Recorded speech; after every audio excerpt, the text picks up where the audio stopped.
Good afternoon. Welcome to Broadcasting Scotland and this week's Full Scottish. My name is Nadia. On the program this week, we are delighted to be joined by Collette Stevenson, SNP MSP for East Kilbride. Good afternoon, Collette. Okay. Good afternoon, Nadia. And we are also delighted to welcome the former Glasgow Kelvin MSP, Sandra White. Good afternoon, Sandra. Good afternoon, Nadia. To start, we will begin with the Middle East update. At least 51,495 Palestinians have been killed and 111,524 wounded in Gaza since 7th of October 2023, with Israeli attacks on Gaza continuing. The WFP has said that there are no food stocks left in Gaza, and Michael Fahey, the UN Special Rapporteur on the Right to Food, has accused Israel of deliberately starving Palestinian civilians as leverage in negotiations. So, Collette and Sandra, shall we have a discussion on this particular topic? I'd be happy to have a discussion. I'm sure Collette will be happy to do that too. I've always been a person who's been half full, the glass, half full. And the more and more the situation goes on, the genocide in Gaza and West Bank and Palestine also, you begin to question yourself whether this will ever stop. And I think, unfortunately, the powers that be are just not going to intervene in this particular horror genocide. Israel has been basically bombing the people using weapons which we don't even know of, which have gases which explode inside the body. We've had pictures of children who are thrown up in the air, half their bodies in one roof and the other half in another, and it's all being played through the media. And yet the powers that be are doing absolutely nothing. And I really, really fear this time for the people of Gaza. It's annihilation, it's genocide, and yet the powers that be, the UK, American Germany, actually give them more weapons than anybody else, something like 95% to Israel. They're still giving them weapons. There has been no sanctions whatsoever against Israel, and we have been out in the streets, hundreds and hundreds of marches. At the moment, in fact, at the London Marathon, the youth have run onto the streets to try and stop the London Marathon just a couple of minutes ago there in regards to stopping arming Israel. And my biggest fear is, as I've already said, this is an absolute genocide. It goes against all international law. And where the fear for me is, you can see it actually happening now in India and Pakistan, because Israel is immune to any of the international laws. They have not complied with any of them, and there's nothing happening to them. So it's bad, absolutely unbelievably bad for the people, the kids, the women, everyone in Gaza and Palestine. But it has an enormous effect on international law throughout the world. The geopolitics of this is very, very dangerous. And I plead, as we all plead, that Stammer and the rest of them stop arming Israel, put sanctions in, and for God's sake, somebody have the guts to actually go in there. The European Union, whoever it may be, go in with help. The trucks are sitting there waiting, and yet nobody is doing anything. All talk and no action. And I'm angry about it, as I suppose most people are too. I've been in Gaza, I've been in the West Bank, I've saw how people are treated, and this was before this genocide happened. I mean, I just pray for the people of Gaza and Palestine, and also for the world as well. And I just want to sorry, I think Sandra is cut off. Collette, we have got one more minute, so if we can wind up on this particular topic, yeah. Yeah, I mean, at the heart of it right now, and Sandra's absolutely right that more powers in terms of the UK need to actually start taking action in light of what Amnesty International are coming out and saying in terms of the genocide that's going on within Gaza, and at the heart of it is about the people. But more importantly, right now, as you pointed out, is Michael Fogarty, the UN rapporteur, is and the World Food Programme is they are not getting food. They have completely depleted the food stocks in Gaza right now, and that is really concerning because at the heart of it, there had been lots of community organisations helping out. They're now stopping that. And I believe that Israel are actually using that as a leverage in terms of, and the lack of humanitarian aid that's getting in as well. But they're at the heart of, they're using it as leverage in terms of peace negotiations, which I find that quite ironic. To be honest with you, I mean, starving civilians. Having food and fuel and water is a basic human right, and what they should be doing and what the rest of the world should be coming and doing is actually urging for openings and crossings across Gaza to allow food and other sort of essential supplies to reach these people who are fragile and suffering from the lack of food and water. Thank you, Collette. And we have to go to the Ukraine update.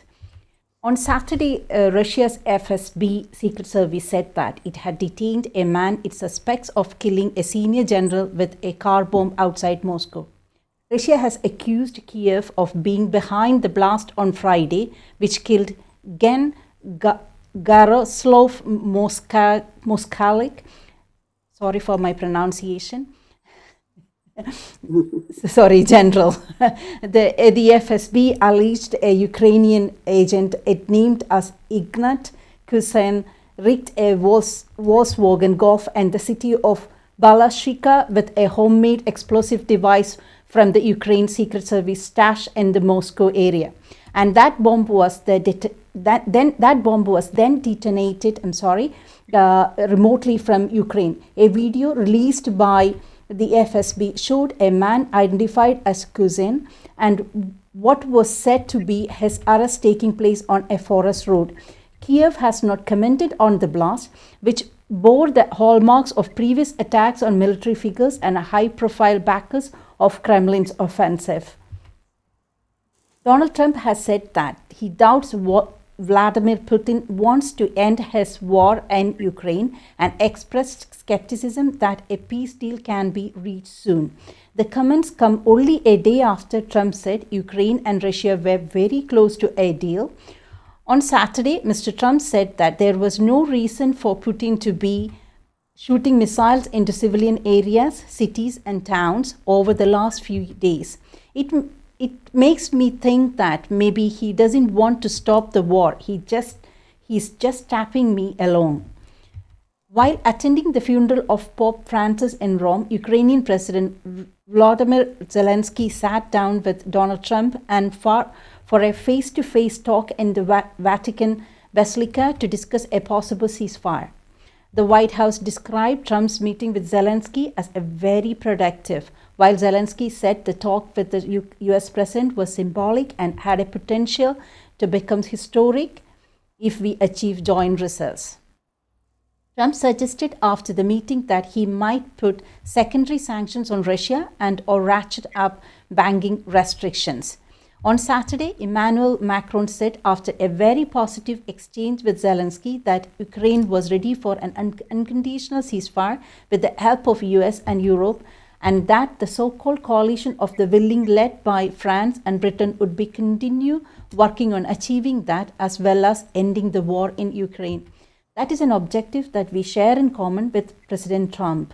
Zelensky also met with Keir Starmer, Italian Prime Minister Giorgia Meloni, and the European Commission President Ursula von der Leyen.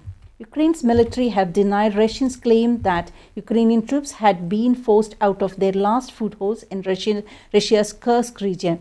The Ukrainian military's General Staff said its forces were continued their operations in some districts of Kursk region and its incursion into another part of Russia. Belgorod region was still underway. Trump's administration is letting a Russian Gazprom subsidiary continue operating in Serbia without sanctions for at least the next 2 months, according to Serbian President Aleksandar Vučić. NIS, majority owned by Russia's Gazprom, runs the only oil refinery in Serbia. Joe Biden put it under sanctions in January as he was leaving office, giving Gazprom 45 days to exit ownership of NIS. Since then, it has received several waivers of sanctions related to the Russian war in Ukraine. I'm sorry about my mispronunciations again. Who'd like to go first? Collette? Yeah, okay, thanks, Nadia. Again, when you look at the Ukrainian situation, the SNP government have always stood in solidarity for the people of Ukraine, given the illegal war that's going ahead there. And it was heartening, and it was good to see that Trump and Zelensky actually met yesterday. And I believe that, I hope, and I think I speak for many people in that respect, that the war in Ukraine, there's a change of tone there, because what we've heard in the press from Trump, and some of the misinformation or disinformation that's coming out from Putin in Russia as well, that I sincerely hope that there is a change of tone in some way, a deal for peace, and to stop the fighting and to stop all the casualties and the killing as well, and that within those peace talks there's some level of a long-term sense of security for the people within Ukraine, and lasting peace as well. And I thought it was quite ironic that it was quite poignant, more I should say, in terms of the anniversary on the 23rd of April of the Chernobyl disaster, and this is still kind of at the heart of the negotiations as well. So I truly believe that that every world leader should be focusing in on that, but particularly the tone Trump has been using. I hope that changes, and that there's talks underway to see about peace within Ukraine. Thank you.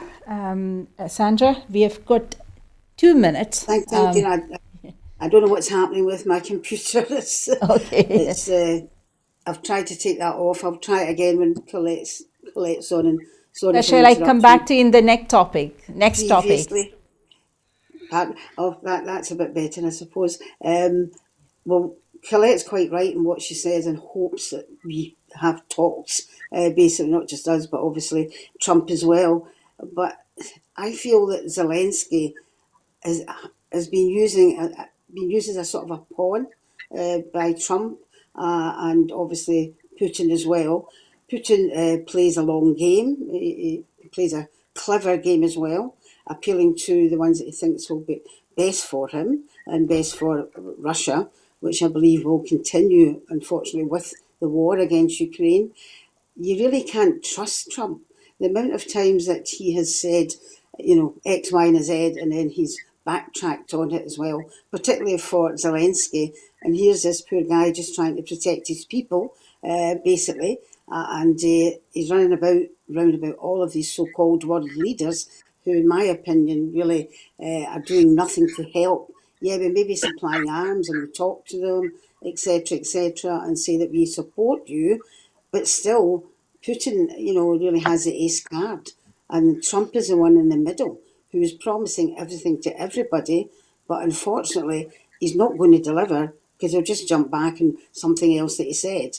So I really don't know where this war is going, and you have to look at the other countries round about it, the Baltic countries too, particularly the ones who are in NATO, who don't want Ukraine to be in NATO also. They wish to protect their own land, which obviously you understand that, but they're not exactly, some of them, supporting Ukraine either. So, as I said, it's not just a Ukraine, Russia, America. It's a huge worldwide problem. And once we have seen, as I said before, in regards to Israel, just not bothering about international law, the same will apply to Ukraine because they know that nothing's going to happen. Russia knows nothing's going to happen to them, basically. So they'll just continue playing the long game, continue bombing Ukraine. People will die, as Collette has already said, and for what? Basically for capitalism and people to get, America in particular, to get their hands on the minerals and oils which Ukraine has. And until we actually look at that particular issue throughout the world, not just Ukraine, I don't think anything will stop. It will continue in other places as well. And I really feel for the Ukrainian people because they're in the middle of it. They're getting murdered and basically slaughtered in some parts as well. For what? Just for people who want more power. That's my opinion of it anyway. Sorry to be so negative, but that's the way I see it. And unless they get round the table and talk, well, they've already done that and nothing's happened. So I think it's a long game, unfortunately. Yeah, thank you. As world leaders, including First Minister John Swaney, gathered in Rome for funeral of Pope Francis, how will he be remembered, and will his successor continue to reform Pope, or will they be more conservative? Sandra? Oh, sorry. I thought you were going to Collette because she was obviously an MSP and she knows more about what was happening. I'm sure they spoke about it in the group more than happening than I do. But I'll come in for what it's worth. I think it's a very good statesman-like move to have this, this collection of people and not have reform there. And Tories obviously we know didn't go there either. But I was impressed by the subjects that they actually broached. And like that, and John Swinney also said that it wasn't just a Scottish or British problem, it's a universal. Oh, I'm sorry, I didn't pick you up. I just heard you saying John Swinney. Oh gosh, I should have just stayed in my bed this morning, maybe. Pope Francis' funeral. Yeah, I mean, Pope Francis was a statesman as well, so I've got that particular part right. And I think it would be very difficult to put forward a conservative Pope leader, basically, because he has shown the world that he was clever, yeah, he was statesmanlike, but he also cared for people, the unfortunate as well, and he wasn't afraid to speak his mind on Gaza and other issues which are happening around the world. I would hope it wouldn't be a conservative pope. I would hope it would be one who had the same leanings. I believe that there is about 8 out of the 10 that were picked do have the similar leanings as the Pope had, Pope Francis. And I sincerely hope that it will continue in the same vein as his. And apologies for picking up the wrong one. Collette? No, just to echo what Sandra says as well, in terms of Pope Francis's legacy. He was obviously recognised for his progressive reforms, and as a previously brought up as a Catholic, it was really, really great to see that aspect of how he opened up to communion being given to like divorced couples, and also addressing homosexuality and the LGBTIQ community as well. I actually watched the mass yesterday, and heard about some of his visits from Cardinal Ray, who spoke about some of the really difficult visits. The one in particular that stood out for me was the one about the border from Mexico and the US, where he delivered a mass. So it just kind of demonstrates for me the type of progressive pope that he was, and some of the things that he actually brought forward. I believe he was like the first Jesuit pope ever, so that's quite in terms of taking that forward. And in light of that, and because I actually ended up watching Conclave last night, so it was really interesting to see how they actually progress, and how they actually choose the next Pope going forward. So I'll watch that, and I really sincerely hope that we don't go again towards more conservative, but actually follow on from some of the fantastic work that he'd done. I mean, the heart of it was about mercy, peace, and reform throughout his papal term as well. What a fantastic advocate for the Catholic Church in light of some of the bad stories that have come out there. But I sincerely hope that they continue on in that style as well, in terms of reforming and continuing to work for world peace as well. Yeah. As Collette and Sandra said, building bridges, that's what we always remember about Pope Francis. And we will move on to the next topic. In a Scottish government debate in Holyrood this week, Labour MSPs voted against a Scottish government motion calling on the UK government to abandon plans to cut disability benefits. Scotland heard Anna Sarwar say, "Lead my lips, no austerity under Labour." And yet, Labour voted to cut the window fuel payment, keep the 2-child cap, and now to cut social security for disabled people. Collette? Yeah.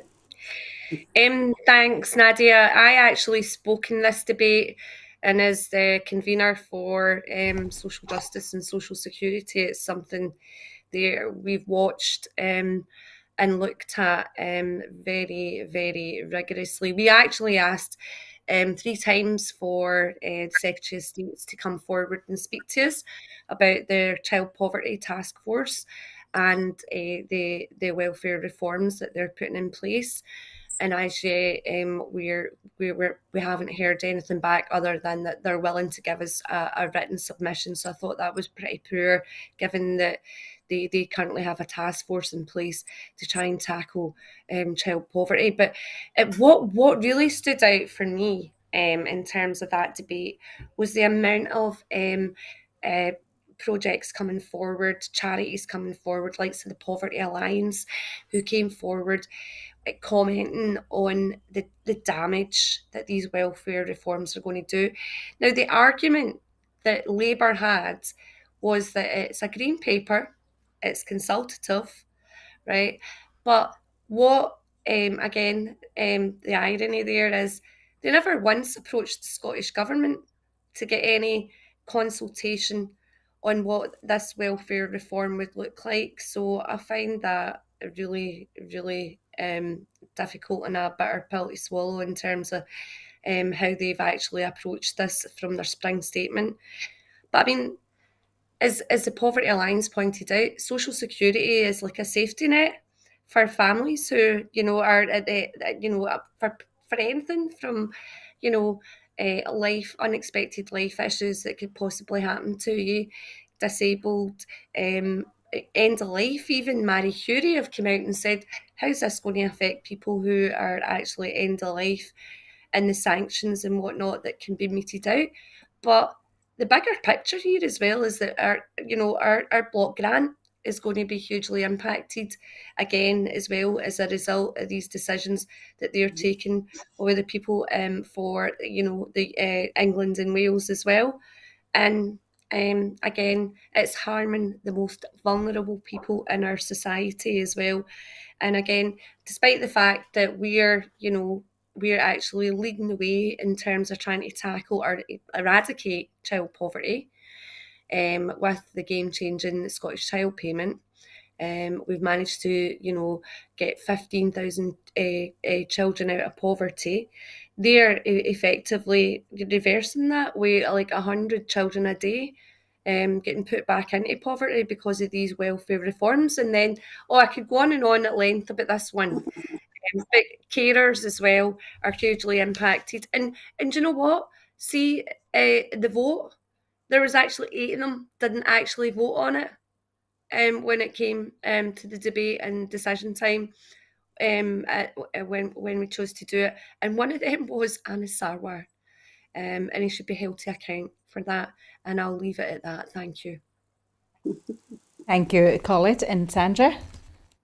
Thank you. I was really interested in Colette's comments. when we first put forward the Social Security bill for the Scottish Parliament, I was the convener then of the Social Security Committee, and we went out and spoke to people to see exactly what their reactions were in regards to having Social Security devolved to the Scottish Parliament. So you would have thought that the Labour Party of the government now would have actually even called on those past papers or whatever it may be. But that's just an aside, because I found it really interesting that they didn't even ask for any information previous to that. But it's absolutely appalling that they are basically targeting some of the most vulnerable people, in Scotland. It's an absolute, not just Scotland, but the UK also, but it's an absolute disgrace. When you think of all the stuff, the prices of, basically the utilities going up, and then all of a sudden they're taking this money away from them. I mean, when we were doing our inquiry into Social Security, we actually went along to some interviews, with the DWP, etc. And some of these people, who were interviewing, it's not now, we have a really good interviewing situation here now in Scotland. They would ask people that, oh, well, you're all right, you're in a wheelchair, but you could possibly, just sit outside, collect, tickets or whatever it may be. There was absolutely no sympathy, even at that time, for the people who were suffering. And now to take away their lifeline, as Collette has already said, I just think that the Labour Party are a complete downward spiral, to actually try and take the money off of folk who are suffering as it is. You have people who have machinery in their house to keep them alive, and yet they're going to take some of their money away, and yet the price of electricity has went way up. It's just detrimental to anything, any humanity, and I just think the Labour Party have completely lost it. And for Pam Duncan Clancy, basically, she's supposed to be a champion for disabled people and not to support, the Scottish Government's, motion. I think it's an absolute disgrace, and she's been pulled up for that, and she'll be made to answer it. And I just wish the media would go and speak to her. How can you live with yourself or sleep at night when you're doing that to disabled people? Yes, thank you. And this is another, additional question to Collette and to Sandra. First, I'll go to Collette. Pension age disability payment opens for applications nationwide in Scotland. And when, I'm talking about the funding, and Westminster's, gives only this much fund. And will it affect in any other areas when we are providing this disability payment? And how will it affect? Because we have to find some squeeze in some other areas, right? Mm-hmm. Yeah. So would you like to? Yeah. Would you like to talk, Sandra? Would you like to go for this? Did you? I'm having difficulty hearing you. Pension age disability payment opens for applications nationwide now in Scotland, and it is a good thing, but we don't have the fund, and how this fund will, where the fund we have taken. The budget is there for it, but would you like to talk about it? Yeah, it's a cutbacks from UK, and we have found this fund, and we are providing this for Scottish people. Would you like to talk about it, Collette? Yeah, it was Sandra. Yeah, please go. Oh, sorry. What the Scottish Government is doing is excellent. They're basically, apart from mitigating other, situations, they're mitigating this as well.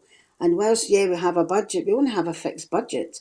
But Collette had already mentioned previously, in regards to Social Security, that it will affect, basically any consequentials we may get. So therefore the budget will be cut in that respect. So I don't know where we're going to get the money from, but something will need to be cut to be able to put and fill in that gap. Yeah. Thank you so much. We will go to the... Collette, would you like to add on that? I mean, you're right to say that the pension age disability payment in Scotland opens up, was on the 22nd of April, and it's open to people of over pensioners' age. They could effectively be better off by up to £400 as well. And again, I reach out to people here and say, reach out to Social Security Scotland to see if you're actually, able to, actually able to actually apply for it as well. In terms, the budget is there, Nadia, for it. It's already a benefit that's devolved to the Scottish Government for Scottish people.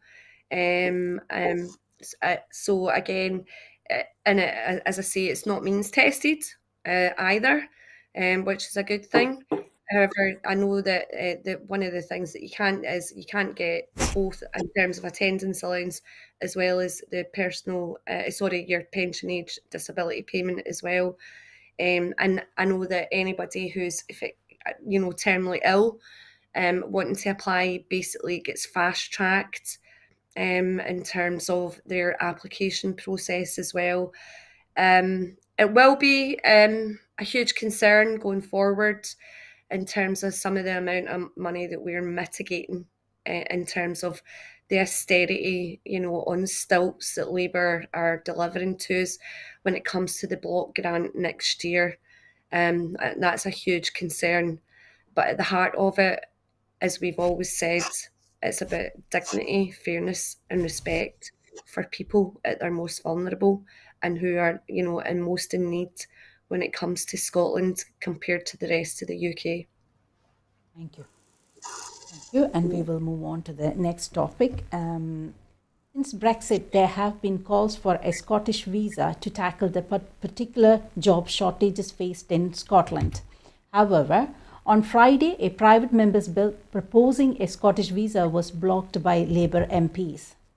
How can Scotland attract the workers it needs in the face of UK hostile environment on migration? Collette? Yeah, thanks, Nadia. One word, effectively, but I will go further. But independence. Independence for the people of Scotland would ensure that we have the right migration and immigration policies to meet the needs of the people of Scotland. And I mean, again, the SNP, again, have warned that Labour on the doorsteps during the general election, were promising voters that they would do better for the people of Scotland in terms of economy and public services. But there you go, Stephen Geffen's bill that went through at stage 2, they effectively blocked that, which is a huge concern, and the people of Scotland, should be holding them, to account for that. I mean, the SNP, that the actual bill would have effectively seen migration devolved with the Scottish visa to Scotland on Friday when it went through, and yet Labour again have failed the people of Scotland.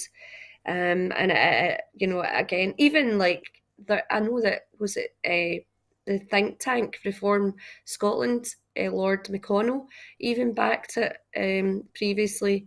So what does that say? And yet again, Westminster. Yeah, yeah, he brought that in. He was actually very supportive of it. So again, we're continue to constantly counter the issues that have been brought in by Brexit, which Scotland, as we know, did not vote for, and the impact that that's had has been, absolutely palpable. So at the heart of it, again, an independent Scotland would be the way forward in terms of how we take that forward, in particular after the shocking lack of support on Friday for Stephen Geffen's bill as well. So there's a danger there for the economy, for work, particularly for rural areas, the Highlands and Islands as well. Not to mention the fact, even within South Lanarkshire, where I am, the damage that's been done in terms of workers coming over, and in terms of the orchards and fruit picking as well. I could go on at large about this, but we do want to welcome and obviously bring that Scottish visa in order to attract more people into Scotland. Absolutely. Yeah, Sandra, universities, agriculture, you name it, all the areas we need migrants because, like, that's what during the Brexit, that was the biggest debate we had because we have to have migrants to fill the gaps. And what do you say about this particular bill, which was. Well, basically, I mean, and I thank Collette for her really good, contribution, because she's really hit the nail on the head, and obviously independence, like Collette, is the way to go ahead. But at the moment, unfortunately, we don't have independence, so we've got to look at what we can do in regards to what I would just define as a colonial government, because it doesn't matter what Scotland comes up with to make it a benefit for the Scottish people, whether it's recycling glass or whatever it may be. And now we're talking about the fact that we do have a shortage of a population and a shortage of workers also. And as you've said earlier, Nadia, as well, in regards to universities too, they seem to want to create a colony, which I'll name it as Scotland, because that's basically what they've created.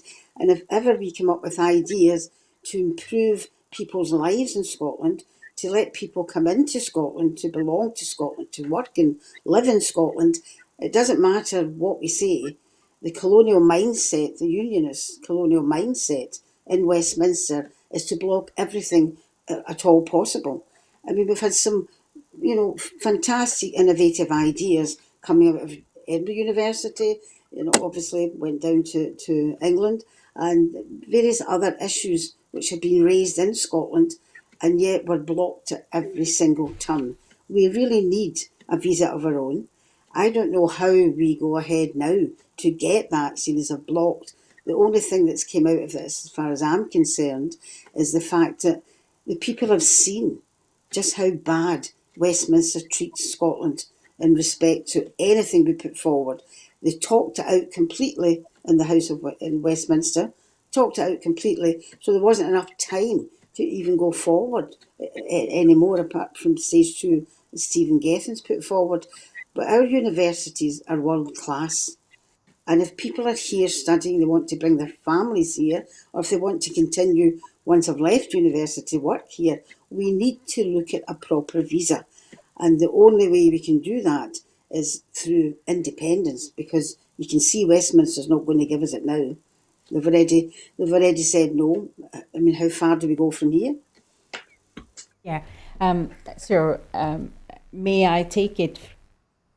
May I take it from Collette that whatever Scottish Parliament or Scottish government says, always the Westminster say no. I'm sorry, Nadia. I don't know if it's my computer, but I can't hear you. Can you at hear all. me, Collette?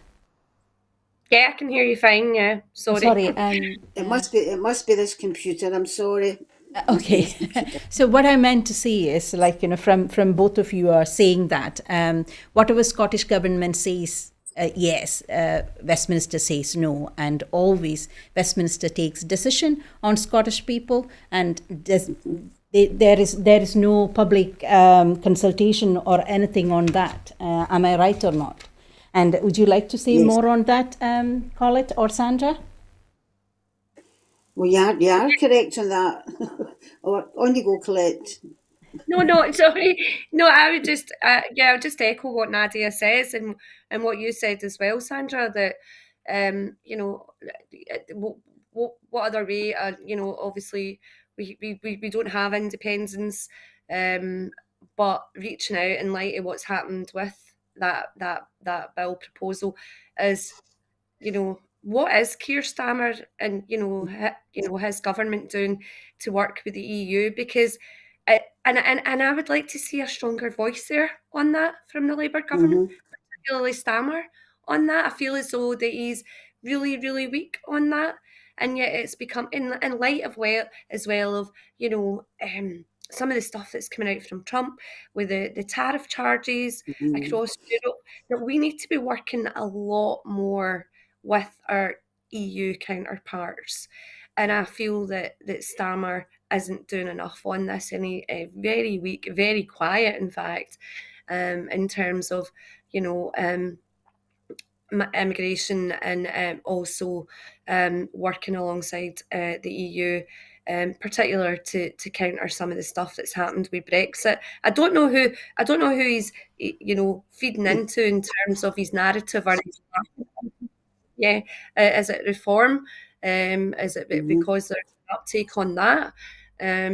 But I really feel that now going forward, in light of what's happened with that bill being dropped, that we need to look and push Starmer and the UK government in terms of how we work better, in terms of bringing more people in, and whether that's the graduate visa as well, which the Scottish Government proposed, for more students having accessibility into Scotland, is something that is absolutely key. Sandra? Yeah. Oh, did you ask me for comment? Yep. Thank you. Sorry. Yeah. Sorry, Nadia. I thought you were moving on to something else. No, I mean, we do have a presence in Europe. I mean, we do have a presence there, and I think we work pretty hard. But obviously, with the Brexit situation, we don't have any MEPs there. But we do have a presence there in Scotland House and in the Brussels. And I think, Colette's got a good idea there, a good point there. Why doesn't the Scottish Government, in the Scotland House in Brussels, put someone there who can lobby for some form of visa? Or do we get together with Irish and Welsh, etc., etc., a Celtic, a Celtic connection, you might call it, to push for that also, because it obviously must affect, I'd say, Wales as well, because Westminster's not going to give us it. And Collette hit it in the head when she mentioned reform.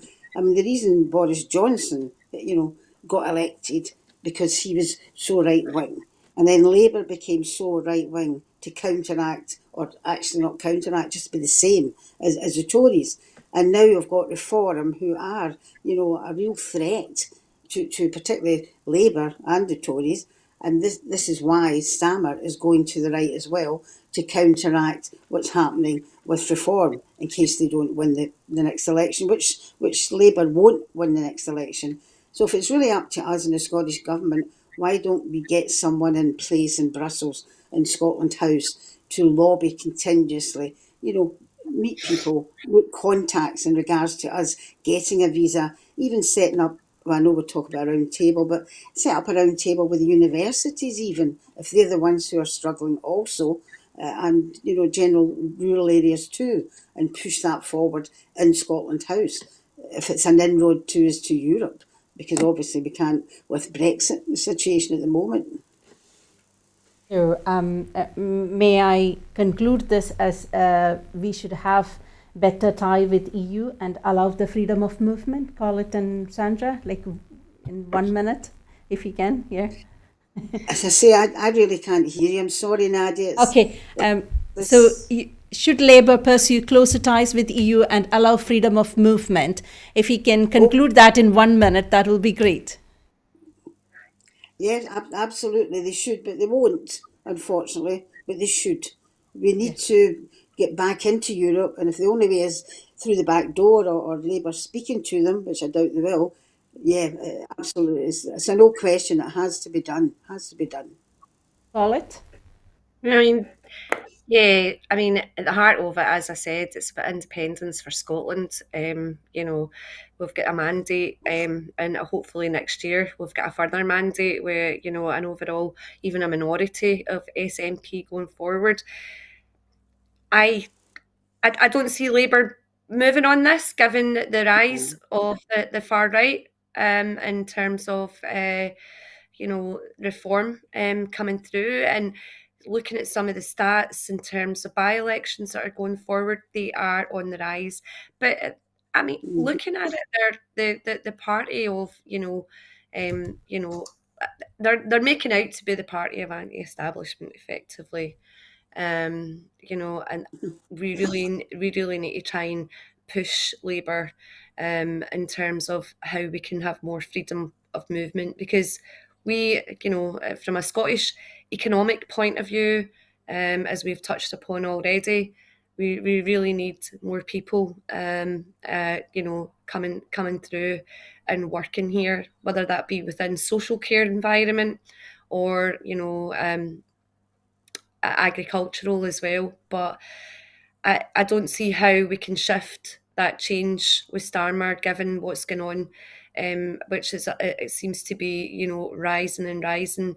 And I know there's a by-election coming up, which is going to be crucial, which is a Labour seat down south. I can't remember the name of it, but I know it's yeah. Thank you, thank you very much. But I know it is going to be pretty crucial um, Yeah. in terms of Thank you. Runcorn, the by-election there. Um, Thank you, but Collette. Yeah, thank you, thank Collette you. and Sandra. And you have touched on 2026 Scottish Parliament election.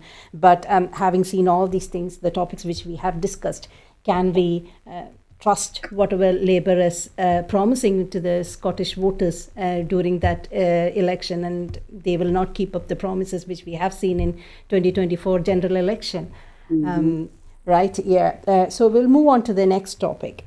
The First Minister held a summit on the threats to democracy in Scotland this week with delegates from political parties and not Tories and the civil society. What are the threats to democracy faced by Scotland? Sandra, are you able to hear my question? Yes, I did. Thank you, Nadia. I Thank hope you try to listen very carefully. This is one that I came in earlier on. Basically, oh, Jings, where do you start? What threats in democracy? Well, John Swinney, laid it out very well. Uh, the rise of the right is basically one of the worst things that's happening, and it certainly is happening throughout.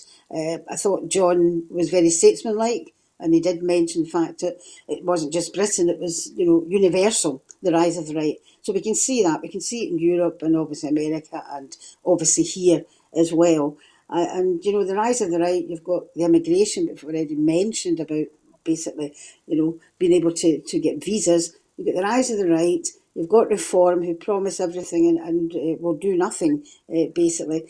And I think that one of the biggest threats is pitting people against each other. That is a very real threat when you have situations such as immigration. You see people out in the streets, particularly in Ireland, unfortunately, at the moment because of the immigration coming in. And this is the cause, the right wing, once they get a foothold, will not let go. And that is, in my opinion, the biggest worry of that. We've also got, employment, obviously, as well, and the situation with vulnerable people too.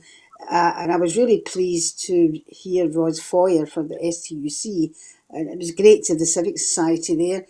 She was talking about the fact, austerity and with the Labour government, and when was asked, in regards to, she's not political, she says, basically, but if it came to a situation where reform, did get seats and did, become a government, then it would be interesting to see what happened in Scotland, and there would be a lot more people supporting independence. So I think out of it all came a really good discussion.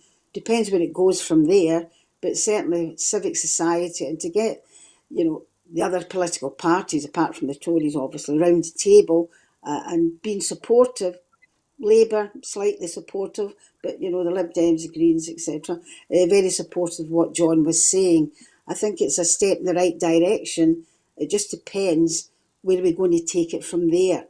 And I'm sure Collette would perhaps fill us in on that one. As she's in the government anyway, it may be a topic of discussion in the Scottish Parliament or in the group meetings as well. I put you in it there, Collette. Thank you. No, Thanks, thanks, Nadia. Sandra. No, you said that very eloquently in terms of that summit that our First Minister, John Swinney, had last week as well. And I suppose, the SNP, in government really want to make people feel welcome and confident about the future here in Scotland. And that's why he was really keen to speak with, trade unions as well as civic society and, businesses as well. Because what's happened is, from this rise in the far right, even just globally and not within just the UK, is a huge uncertainty for people. And also younger people reaching out in terms of, and I touched upon it earlier, in terms of the party of, establishment, the party of protest, effectively, right? But what they're effectively doing is, there's an intolerance there that's coming forward, about against migrants, about against LGBTIQ people, misinformation that's coming out. The inequality aspect of it is increasing. And we see that, in the US, with some of the narrative that's coming out, and some, that is a really, really hateful narratives that are actually coming out. So I think what we're doing in terms of bringing this summit forward is about uniting shared values, with people, as well, and actually ensuring that our behaviours and our narratives are about, the balance is about equality. It's about fairness for people, and ensuring that future is certain for them going forward, and a you know and a Scottish Government point of view, and trying to, send a message clear that we're not, in any way, shape, or form, kowtowing to the rise of this far right as well. And it's about bringing people together, and having talks as well, and even, on the doorsteps as well, about some of their concerns and how we can alleviate that. But bringing in civic society and charities, trade unions as well, I'm all for that as well. And I know there's been some criticism of it, but and we've seen a surge in the polls slightly, but we need to counteract that. And by having this summit, and it's not just a one-off summit, there's going to be ongoing talks, to see how we can absolutely, tackle that, in terms of the far right coming forward. It, you know, is really, where we need to be. I know the Conservatives, didn't want to get involved in it, but again, there's quite it's questionable, maybe some of the Conservatives, in terms of the move to reform as well, which we've seen, over the past couple of months as well. But we just need to keep that narrative going, and ensure, that we're reaching out, and telling people that, basically giving them a bit of confidence in our economy, and alleviating that uncertainty as well. And it's about, protecting the health for democracy, really, is what we need to ensure we're saying to people. Yeah. Thank you, Collette and Sandra. You discussed about misinformation and how to tackle that misinformation. Sandra, can you hear me? And Collette, can you hear me? Like, I'm a bit conscious of my tackling information, misinformation, and tackling that misinformation. How can we keep the narrative going? Sandra. Well, basically, we're here on media, and I think one of the worst things to come out in the last couple of years is the disinformation coming from the media, and no information at all, really. That's one of the biggest problems that we do really need to tackle. The younger people tend not to read newspapers, etc., but they will go on Twitter, Instagram, and Snapchat, and all the other, things that they have, and they get their information from there. But when you look at a lot of this stuff, and particularly the AL one that's coming out now as well, everyone's got to double check what's coming out on social media to see if it's absolutely true or not. Now, when it comes to the SNP's point of view, basically, we really need to get smarter at tackling this disinformation that comes out from the media. I'm talking about and particularly the BBC and other newspapers as well, we need to have a really good look at this, because the information or disinformation that's coming out in regards to some of this stuff, regards to the Scottish Government, and even just simple things like they won't call John Swinney First Minister, they'll call him Swinney. It might seem pathetic, but that all leads to, basically disrespect and disinformation. So on a party line anyway, the SNP or the SNP government line, we really need to look at this seriously and set up. I know that we had a unit, a rebuttal unit. I very much don't know where that went to, basically. But you can't just wait till something happens. You've got to be in there first, and it's got to be called out. And at the moment, it's individuals that's calling it out. But that is a real, real worry. I'm talking point of view of the Scottish Government. Obviously, it's larger than that, and basically. But that is my big worry, that we in the Scottish Government are not tackling the disinformation that's coming out from the media in general.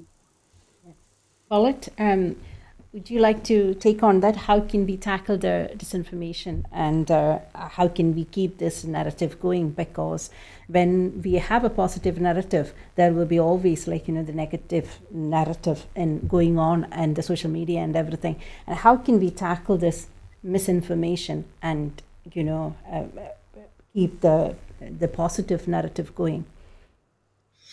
Yeah, I mean, I know that the SNP, in terms of our social media, we've always been very, very good at putting positive message across. I know even just we've had conversations amongst MSPs about some of the issues that are coming out in terms of TikTok, particularly males, putting out information there in terms of about moving towards the far right, some leniencies towards the far right. It's really concerning young people. And I know for the Scottish Parliament elections coming up, we're going to have 16-year-olds. We need to be really trying to hone in on that in terms of what we do and how we deliver that. So you've got the likes of Instagram and TikTok putting stuff out there, but it's about pre-bunking messages, right? So very positive, ensuring they're right, ensuring that we're putting them out there on the right platforms as well. But it's also about debunking some of the stuff that's the misinformation that's coming out there as well. And we need to be in constant flow of communication there with our comms teams as well. If we're hearing something locally, keeping them aware of it, particularly when it comes to disinformation or misinformation, and really trying to have a positive message, but also the positive messages and what we are doing, some of the great things that the Scottish Government have done during their time in administration. We need to keep telling people that, tell them again and tell them again, but also as well as debunking some of the other information that's coming out. And you can see it even, I mean, the Tories are really, really weak just now. You see that in the polls and some of the stuff that's coming out from even just the Glen Rothes by-election, when I think they came in last, actually. But we need to make sure they're trying to put stuff out there. They're grasping at straws, and we need to debunk their messages at every opportunity that we can, and keep on at that and that approach as well, and that strategy going forward. Thank you, Sandra and Collette. And well, that's for this week's Full Scottish. Before I go, I just want to remind you that at Broadcasting Scotland, we depend on the generosity of our supporters. To everyone who has donated and to everyone who has signed up to make a regular monthly payment, thank you very much. We were 16K short of our funding requirements in 2024, which has left us short of the money we need to pay our bills. We face cost of over 4,000 every month, but only receive donations around 2,500. We have raised £9,000 this year so far, 7,000 less than we need to be on target to pay our bills every month, and we urgently need to raise as much of that 7K as possible immediately. Our programs will always be free to view. However, if you can afford £5 per month, please consider becoming a Broadcasting Scotland supporter, and please donate whatever you can afford. Thank you. And thank you again to our guests, Collette you. and Sandra. Thank you. Thank you very much. Thank you. Thank you, Nadia. Goodbye, and Thanks, thank you for everyone. watching. Thanks, Colette.